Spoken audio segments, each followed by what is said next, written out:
This video is a postscript to another video on this channel called SunTracker Hardware Solution. A link to this video will appear on the end screen of this one.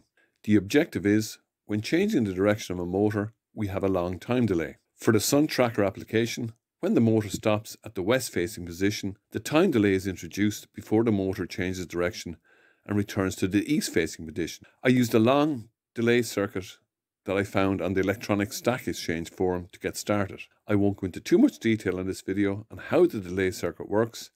I will do that in another presentation that would also appear as an end screen on this one. Okay, let's have a look at the operation of the circuit. What we have here is our motor rotating clockwise. So what we want to do is introduce a time delay before it goes into reverse.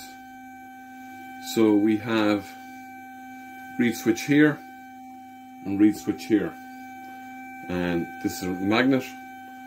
So if I click this reed switch here, we have a time delay of about 10 seconds before it goes into reverse, as you can see. Then a more detailed look at the breadboard.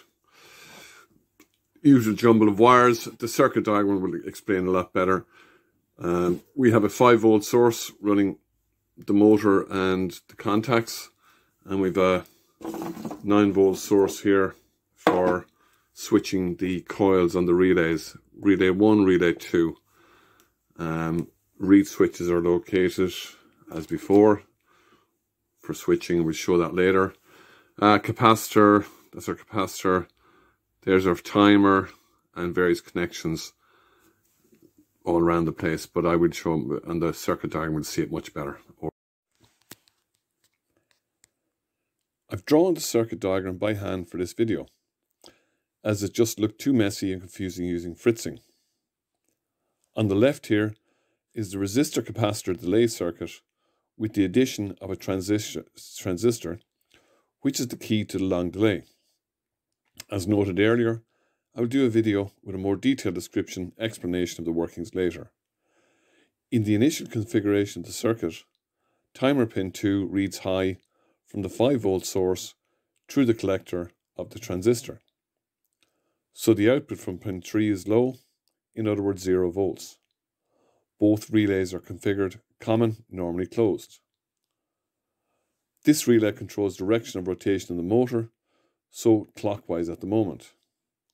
The second relay is providing power to the base resistor of the transistor over here, which means the transistor is currently on. When reed switch S2 is closed by a magnet, this energizes coil 1 on both relays, so the contacts are now configured common, normally open. Now the relay for the motor is configured for anti-clockwise rotation, but the output from pin 3 to the base of this transistor is still low. So no current can flow to ground through the collector emitter of the transistor. However, we no longer have a voltage applied to the base of this transistor on the left, so the capacitor will discharge through the transistor and resistor to ground. After a time delay, the voltage to pin 2 will go low and eventually to 0. So when pin 2 is low, pin 3 is high, which turns on the transistor and allows current to pass to ground from the motor through the collector emitter. The motor will now start turning anti-clockwise. To reset the direction of the motor back to clockwise, reed switch S1 is closed by a magnet again. This energizes coil 2 on both relays, so the contacts are configured back to common, normally closed. Because the capacitor is discharging through the transistor, we get a much longer time delay than would be expected for a circuit with just a capacitor and a resistor.